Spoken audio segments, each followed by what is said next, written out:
सभी को प्रणाम। हमारी लोक कथाएं इतनी अपने आप में समृद्ध हैं कि वो लोगों को अलग अलग तरह का चाहे उसको शिक्षा कहें, पाठ कहें या जीवन का मूल्य कहें, कुछ भी आप जो कहना चाहें वो कह सकते हैं। क्योंकि हमारी जो लोक कथाएं हैं उनमें जीवन का सार मिलता है और बहुत ही सरस भाव में मिलता है, बहुत ही सीधेपन में मिलता है और बहुत ही सुंदर तरीके से ये बताया भी जाता है अलग अलग कहानियों में, जैसे कि किसी भी समस्या को समझना और उसको बुद्धि, धैर्य और साहस से सुलझाना चाहिए। कोई भी ऐसी समस्या नहीं होती जिसका कि समाधान नहीं हो सकता या ढूंढा जा सकता। इसके लिए हमें थोड़ा सा सूझबूझ यानी कि critical thinking, analytical skills, self confidence, self esteem, ये कुछ एक जीवन मूल्य हैं जो हमारे पास होने चाहिए। तो आज की लोक कथा है बहुत ही सुंदर संदेश देती हुई, और ये लोक कथा है और नदी शांत हो गई। ये कश्मीर की लोक कथा है जो मैंने इंटरनेट से ली है।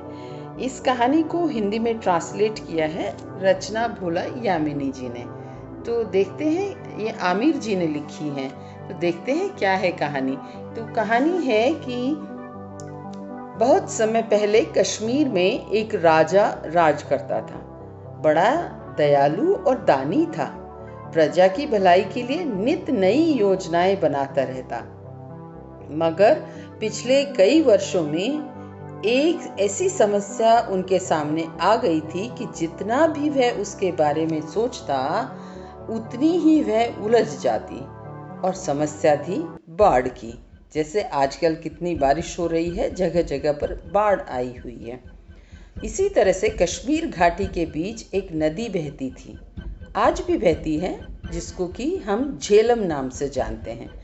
तो कहते हैं किंतु तब इसका नाम था वित्सता। वित्सता कश्मीर के खेतों और बागों को सींचती थी, मनुष्यों की प्यास बुझाती थी और यहाँ तक कि लोगों को अपनी छाती के ऊपर से दूर दूर तक ले भी जाती थी। तब बहुत सा व्यापार नावों द्वारा ही होता था। वास्तव में कश्मीर की खुशहाली इसी वित्सता नदी के कारण थी। पर कुछ सालों से वित्सता भयंकर रूप धारण करने लगी थी।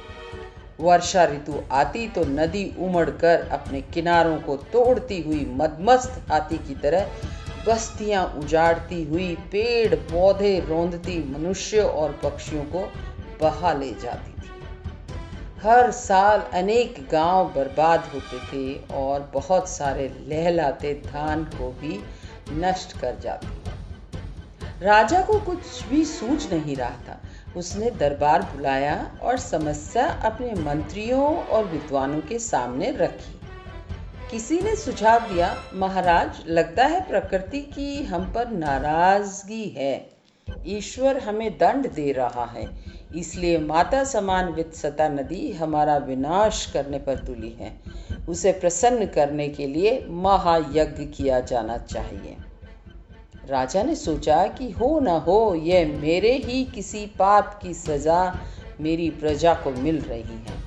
नहीं तो क्या कारण है कि मेरे पिता के समय कभी ऐसी बाढ़ नहीं आई। उसने वित्सता नदी के किनारे दूर दूर से ब्राह्मणों और विद्वानों को बुलाकर बड़ी धूमधाम से यज्ञ कराया। अपनी ओर से कोई भी कोर कसर नहीं छोड़ी। मगर वित्सता को मानना था नहीं, सो नहीं मानी।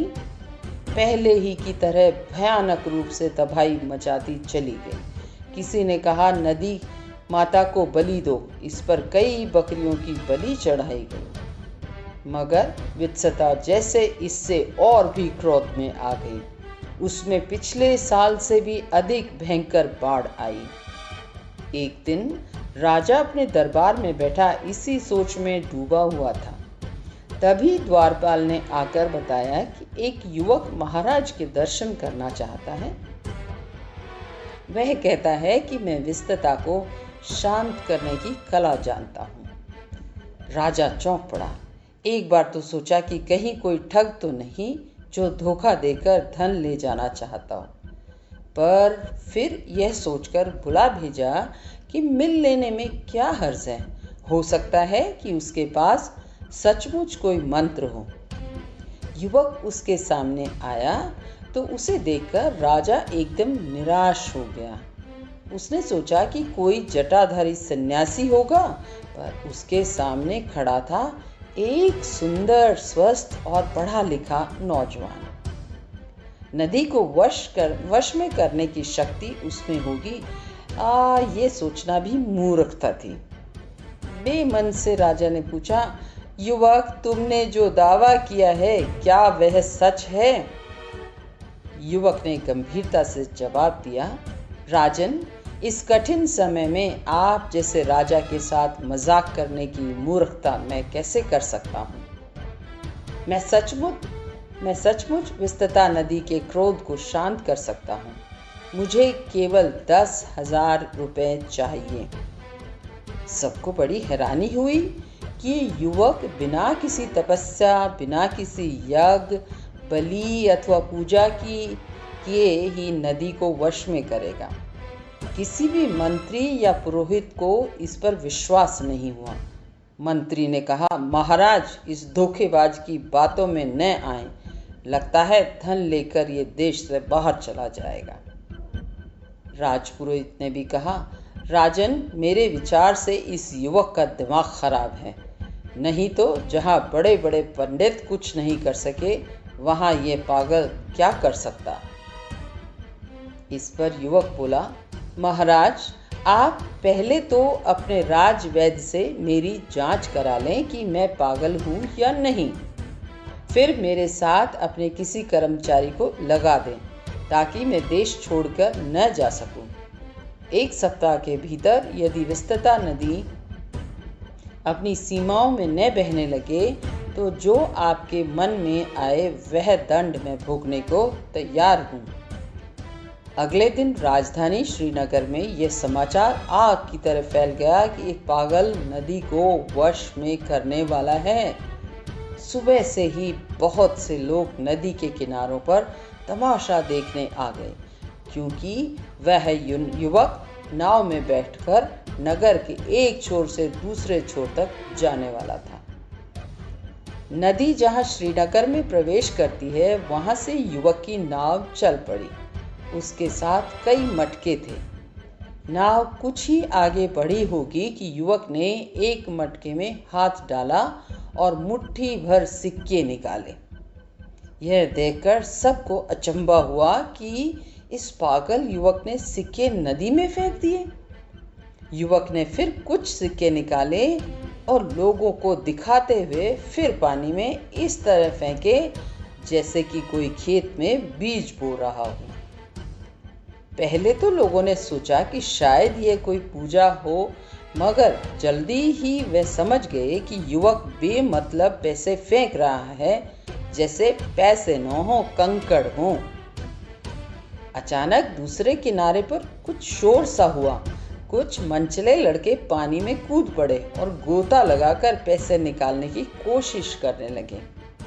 पहले तो लोग उन पर हंसे, मगर जब कई लड़कों की नदी तल से सचमुच सिक्के मिल गए तो हंसी बंद हो गई। लोगों में नदी तल से पैसे निकालने का जोश में उमड़ पड़ा तो दोनों किनारों पर जबरदस्त भगदड़ मच गई। लोग नदी में कूद रहे थे।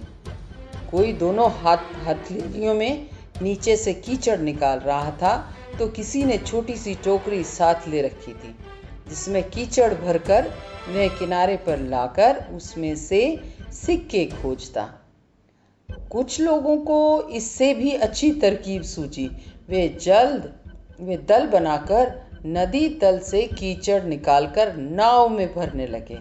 एक दल किनारे पर कीचड़ डाल आता तो दूसरा उसमें से सिक्के निकालता, और वह युवक लगातार मटके में से पैसे निकालकर लोगों को दिखा दिखा कर नदी में फेंकता रहा, जैसे कह रहा हो, और गहराई में जाओ और जितने सिक्के बटोर सको बटोरो, नदी के बीच में पहुंचकर तो उसने सिक्कों से भरा हुआ मटका ही पानी में उलट दिया।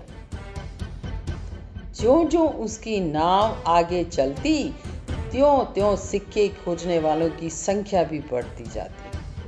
राजा के कर्मचारी इस युवक की हरकतों से बड़े परेशान हो रहे थे। इस पागल ने तो सारे शहर को ही पागल बना दिया। चंद सिक्कों के लिए लोग मिट्टी नदी से किनारे निकाल कर डालने के लिए उतावले हो रहे थे, मगर युवक किसी की चिंता किए बिना अपना काम करता गया। शाम हो गई तो वह घर चला गया। अगले दिन उसने देखा कि सूरज निकलने से पहले ही लोग फिर नदी में गोते लगाने निकल पड़े थे। दूसरे दिन भर भी यही क्रम चलता रहा। किनारों पर मिट्टी के अंबार लग गए, पर लोगों का उत्साह था कि कम नहीं हो रहा था। तीसरे दिन सुबह लोगों ने चमत्कार देखा। वित्सता का पानी कई हाथ नीचे चला गया था और किनारे कई हाथ ऊंचे हो गए थे। उस दिन राजा ने नदी पर आकर सारा दृश्य देखा तो उसकी समझ में आया कि नदी क्रोध में क्यों थी।